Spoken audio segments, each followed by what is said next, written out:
Muy buenas noches tengan todos ustedes, sean bienvenidos a una edición más de su programa CEI en Contexto, un programa del Centro de Estudios Espinosa Iglesias que es auspiciado a su vez por la Fundación Espinosa Ru García. Bueno, en esta ocasión vamos a tocar un tema que atañe a todo el país y específicamente al estado de Puebla, que tiene que ver con la migración, tanto de mexicanos que salen como también las familias, las comunidades que se quedan. Y en ese sentido me da gusto darle la bienvenida al doctor Luis Miguel Morales, profesor investigador de allá del Instituto de Ciencias de Gobierno y Desarrollo Estratégico de la Universidad Autónoma de Puebla. Mucho gusto, Luis Miguel. También a la doctora Adriana Sletza, quien es profesora de la Facultad de Derecho de la UAP. Muchas gracias. Gracias por invitarnos. Y también al doctor Miguel González Ramírez, también profesor de la Facultad de Derecho en la propia Benemérita Universidad Autónoma de Puebla. Muchas gracias. Muchas gracias. Bueno, pues este es un tema importante. Durante mucho tiempo la migración que salía del país era muy elevada y parece ser que en los últimos años ese flujo en términos netos se ha ido reduciendo. ¿Cómo es el panorama digamos, en México en lo general y después empezarlo a acotar aquí a Puebla? ¿Quién quisiera empezar? Las damas primero. Las damas. A ver, Adriana, cuéntanos. Hubo realmente en los últimos años una tendencia, una disminución de la migración. De hecho, se empezó a hablar algunos especialistas hablaban de la tasa cero, ¿no?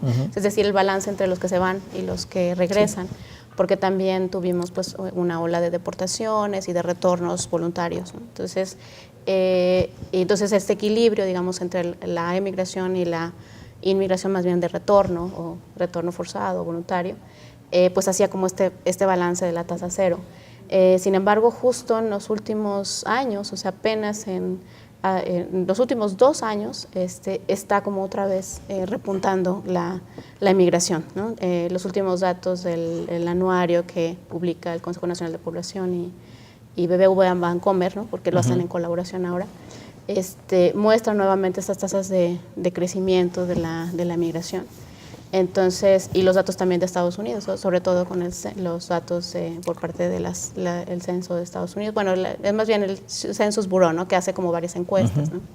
Entonces, muestran como un repunte, sobre todo más bien por la demanda de trabajadores, las condiciones, ¿no? Porque México, bueno, tiene de por sí su expulsión, ¿no? de migración, todavía esta parte de bono demográfico, ¿no? Pero la economía de Estados Unidos está en recuperación y esto hace que obviamente la emigración tenga un pequeño repunte nuevamente, ¿no? Sobre todo en los últimos 2 años. Entonces, digamos que se pensaba, ¿no? Que ya iba a haber como un declive, o que ya había entrado como en esta fase de tope y de crecimiento. Pero no, resulta que digamos que probablemente también el propio contexto en Estados Unidos, ¿no? de un posible recrudecimiento aún más de las políticas migratorias en caso de que de todo el discurso antimigrante que se da en los últimos años, ¿no? Sí, hay una pregunta que me gustaría hacerles, si es el mismo perfil de personas que están migrando o ha ido cambiando, es decir, se está haciendo ya una migración más de gente un poco más preparada, con mayor escolaridad de lo que era anteriormente. ¿Está cambiando ese perfil o cómo lo ven ustedes? Pues, o sí que sí y no. Obviamente la gran mayoría el común denominador de todos los migrantes es esta cuestión de desesperación.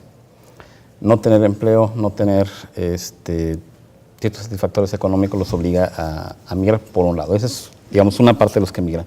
Otra parte, incluso hay comunidades que ya lo hacen por tradición, una forma como de rito de paso, como hacerse adulto, es ir a migrar y regresar. Otros lo hacen porque tienen una conexión ya muy fuerte con los Estados Unidos hace más de 3 generaciones de familiares. Está el abuelito, el papá, el tío, entonces ya es muy fácil ir y venir. En los últimos años sí ha cambiado, ya no son los migrantes que decía Fox, ¿no? que eran completamente de muy baja preparación y que ya lo estamos empezando a mandar más preparados.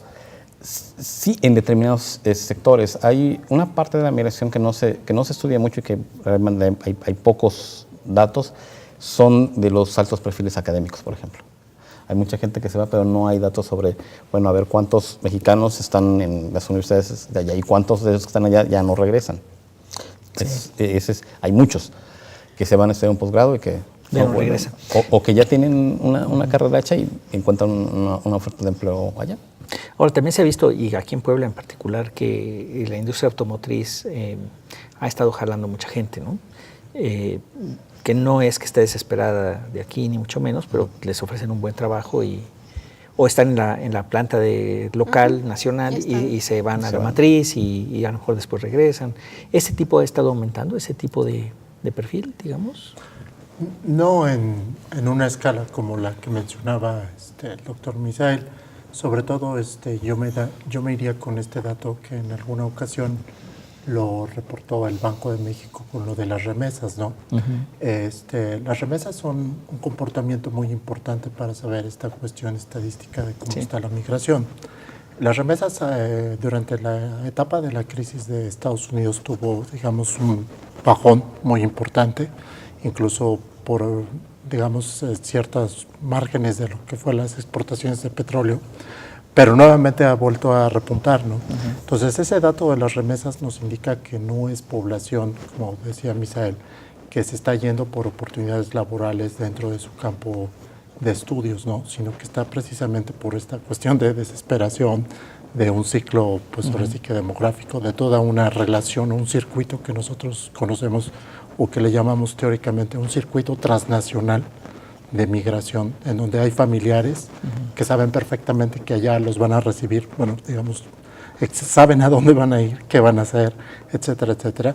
Y pues precisamente ese flujo de remesas nos indica que entonces no está haciendo una colocación dentro de los campos profesionales de las personas, ¿no? Entonces, ahí volvemos a ver que realmente el comportamiento de los migrantes es que sí están teniendo un incremento, ¿no?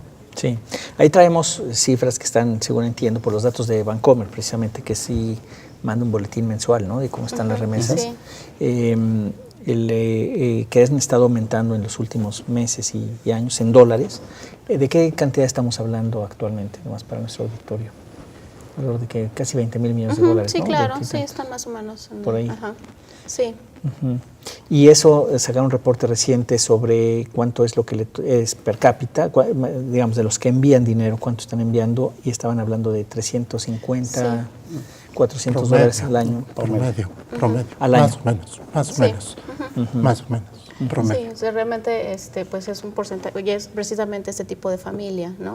O sea, es decir, que no sería el otro tipo de trabajador, ¿no? O sea, la familia que recibe remesas es obviamente familias en el ámbito sobre todo rural o marginal dentro de las ciudades, ¿no?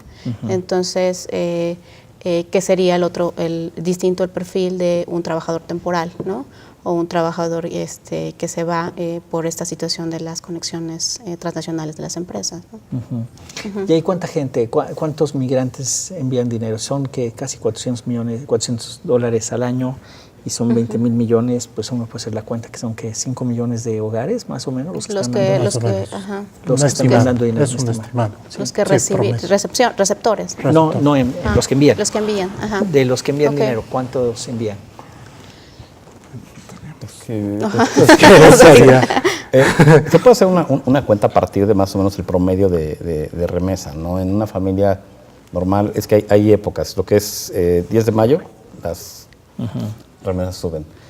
En esta época que entra a la escuela, sube. Diciembre. Navidad, sube. Los demás partes del año es promedio, entre, más o menos un trabajador está entre 100, 200, 300 dólares. Depende. Muchos migrantes tienen hasta 3 empleos. Entonces van en la mañana de 7 de la mañana a 3 de la tarde, salen a las 3, entran a otro de 5 a 8 y luego los sábados también pintan casas, ¿no? Entonces hacen todo y en función de qué tanto ingreso tengan, pueden mandar remesas. Por eso las remesas están muy amarradas a cuestiones económicas y también la migración. Si se ven las crisis tanto políticas como económicas entre México y los Estados Unidos, cuando hay una crisis acá política, la gente se va. Cuando hay una crisis económica allá, la gente la regresa. Cuando hay una mejora económica, se van. Entonces es como, por eso este fenómeno no es tan tan raro. En 2008 hubo una crisis económica muy seria, que se empezaron a ver, a regresarse más o menos entre 2010 y 2012. Ya pasaron 2 años. Los números de Estados Unidos han ido mejorando. Otra vez. Sí, y las deportaciones, ¿no? Que el periodo de Obama, según entiendo, es el peor, peor de la historia de Estados Unidos. Claro, sí. A pesar de los discursos y la retórica oficial, ¿no? Sí. Pero sí, eso impacta un poco también en la selectividad, es decir, esta parte de que la gente también utilice mucho más su visa de turista, por ejemplo, ¿no?